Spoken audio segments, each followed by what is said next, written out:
Hello friends, new topic तो नहीं है, ये नेक्स्ट पार्ट है उसी वीडियो का जिसको हमने पहले किया था। Hygiene and sanitation in pharmaceutical industry. Hygiene हमसे जुड़ा हुआ है तो सैनिटेशन साफ़ सफाई इंडस्ट्री से जुड़ी हुई चीज़ है और ये बहुत ज़रूरी है इंडस्ट्री के लिए। जहाँ तक दवा इंडस्ट्री की बात है या फार्मास्यूटिकल इंडस्ट्री की, यहाँ पे हम कुछ चीज़ों पे गौर करते हैं। जैसे है कि हमारा प्रीमिसेस जहाँ पे हम काम कर रहे हैं, उस जगह का पर्टिकुलर उस एरिया में जहाँ काम कर रहे हैं वो प्रेमिसेस कहलाता है। वो साफ़ सुथरा होना चाहिए, वहाँ पे हाइजीन मेंटेन होनी चाहिए। जैसे हम घरों में पोछा करते हैं, दीवारों को साफ़ करते हैं, जालों से बचाते हैं, वैसे ही इंडस्ट्री में भी हम क्लीनिंग करते हैं। ये है कि उसका लेवल जो रहता है वो हम थोड़ा हायर एंड मेंटेन करने की कोशिश करते हैं ताकि मैक्सिमम क्लीनिंग हो और वहाँ पे कोई भी माइक्रो ऑर्गेनिज्म ना हो। नेक्स्ट है वेंटिलेशन, जहाँ से रोशनी आती है, हवा आती है और अलग अलग प्रकार के वेंटिलेशन, जैसे कि दरवाजे हैं जहाँ से हमें एंट्री करना है, सामान आती है। फिर पर्सनल्स का, लोग जो काम कर रहे हैं उनकी हाइजीन, उनका सैनिटेशन।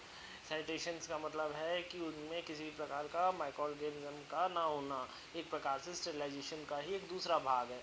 फिर इक्विपमेंट्स जो हम यूज़ कर रहे हैं, देखिए हम एक स्टेराइल एरिया में इक्विपमेंट्स को लेके आ रहे हैं, उस इक्विपमेंट्स का उपयोग करके सामान को तैयार कर रहे हैं और उसके बाद उनको वापस कर रहे हैं। तो इसमें ऐसा है कि कंटेनर्स होंगे, है ना, स्टीरर्स होंगे और ऐसी और भी कई प्रकार की चीज़ें होंगी जो कि उस समय इस्तेमाल में आ रही हैं, बाद में उनको वापस क्लीन करने भेजा जाता है। ठीक, इसके बाद है एपरेटस, जिसमें कि हम इसको प्रिपेयर कर रहे हैं। जैसे कि जो हम मिक्सर्स यूज़ करते हैं, पंचिंग मशीन, ये सब एपरेटस में आए। देन प्रोडक्शन मटेरियल और उसके कंटेनर्स। प्रोडक्शन मटेरियल माने जो मटेरियल्स, ड्रग जो है, रॉ मटेरियल जो है, एक्टिव इंग्रेडिएंट, उसके अलावा जैसे कंटेनर और क्लोजर है। जैसे कि हमारा ऑइंटमेंट प्रिपरेशन है, तो उस ऑइंटमेंट प्रिपरेशन में हम क्या करेंगे, भाई ऑइंटमेंट ट्यूब चाहिए हमको, प्रिपरेशन जो की है उसको ऑइंटमेंट ट्यूब में भरना पड़ेगा, उसको क्लोज करना पड़ेगा, तो कंटेनर यहाँ पे हमें लगेगा, वो स्टेप है ना।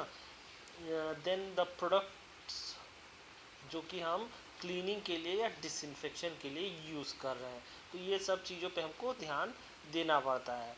अब हम आगे बढ़ते हैं, इनमें थोड़ा सा और बारीकी से देखते हैं इसमें क्या और चीज़ें हैं जो हम लिए ज़रूरी हैं। तो हम यहाँ पाएंगे कि पहला तो है प्रीमिसेस। देखिए, प्रीमिसेस का मतलब है वो एरिया जहाँ हमें प्रोडक्शन करना है। अब आपको जहाँ प्रोडक्शन करना है वो एरिया साफ़ सुथरा होना चाहिए। अगर वो साफ़ सुथरा नहीं है तो बहुत दिक्कत होगी। और प्रीमिसेस की खासियत क्या है, उसका डिज़ाइन, किस प्रकार से वो डिज़ाइन किया गया है। ऐसा तो नहीं कि बाहर से पानी का कोई बड़ा नाला बह रहा है और आपका जो प्रीमिसेस है, वो जो एरिया है वो नीचे स्तर पे है, तो क्या होगा, ऐसे में नमी आएगी, दीवारों में फंगल ग्रोथ होगा, है ना, इंसेक्ट्स आ सकते हैं, है ना।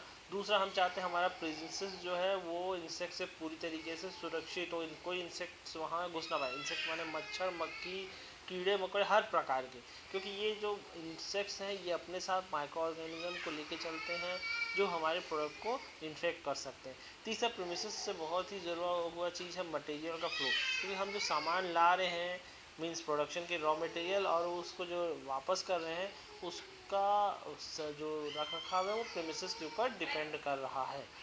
Next is ventilation and classifications.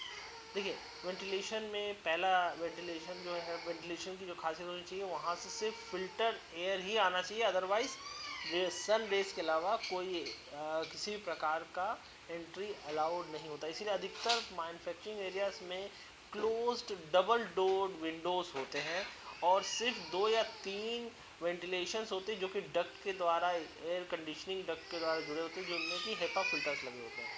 यहाँ पे दूसरी चीज़ है pressure differential and air extraction. ठीक है, अब प्रेशर डिफरेंशियल क्या है, देखिए, अगर आप के कमरे में अंदर में हवा का दबाव ज़्यादा है तो हवा, दरवाज़ा खुलते ही हवा बाहर को निकलेगा। आप कई बार देखते होंगे कि आप जब घर में कूलर चलाते हैं तो दरवाज़ा खोलने पर जो पर्दा है वो बाहर की तरफ जा फेंकाता है, ठीक है, या उड़ता है, तो वो होता है एयर डिफरेंस या प्रेशर डिफरेंस के कारण।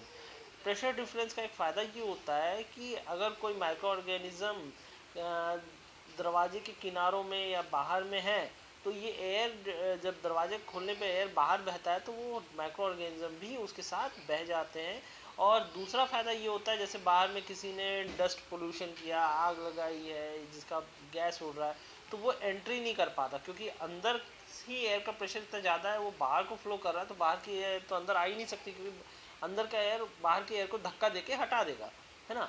और साथ ही साथ एयर का एक्सट्रैक्शन, अब ये एयर जो हमने जो प्रेशर डिफरेंस मेंटेन कर दिया, फिल्टर लगा दिया, ये एयर निकलेगा कहाँ से? तो इसके लिए भी एक चैनल होता है एयर कंडीशनड फिल्टर्स का, जिसके द्वारा एयर जो है वो निकाला जाता है, और ये जो एयर है इसको निकाल के अलग किया जाता है इस चैनल के द्वारा।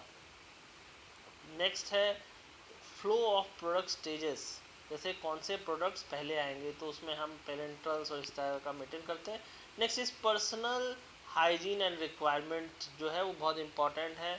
पर्सन का हाइजीन कैसा है, तो उसको जिस व्यक्ति को एम्प्लॉय किया गया है वो क्या अपना प्रॉपर हाइजीन मेंटेन करता है। आप तो जानते ही अधिकतर जगहों पे हेल्थ एग्जामिनेशंस कराए जाते हैं, पर फार्मास्यूटिकल इंडस्ट्री में हेल्थ एग्जामिनेशन कराने का पर्पस अलग है। एक जहाज़ी को जब शिप में चढ़ने वाला या एक ट्रेन के ड्राइवर को जब सेलेक्ट करते हैं तो हेल्थ एग्जामिनेशन कराते हैं, आई का देखते हैं भाई, उसका ज़रूरी होता है, क्योंकि अगर उसकी आँख खराब है तो उसको तो दिखेगा नहीं, चाहे उसकी तरफ आइसबर्ग आ रहा हो जैसे टाइटैनिक में हुआ था, या फिर माइक्रो ऑर्गेनिज, या तो फिर रास्ते में पेड़ पड़ा हो तो भी नहीं दिखेगा, तो फिर एक्सीडेंट हो जाएगा, है ना। तो भाई तो यहाँ पे हमारा उद्देश्य ये नहीं है, हमारा उद्देश्य ये है कि भाई वो हेल्दी हो, यानी कि उसको किसी प्रकार के इन्फेक्शंस, बीमारी, स्किन इन्फेक्शंस या माइक्रो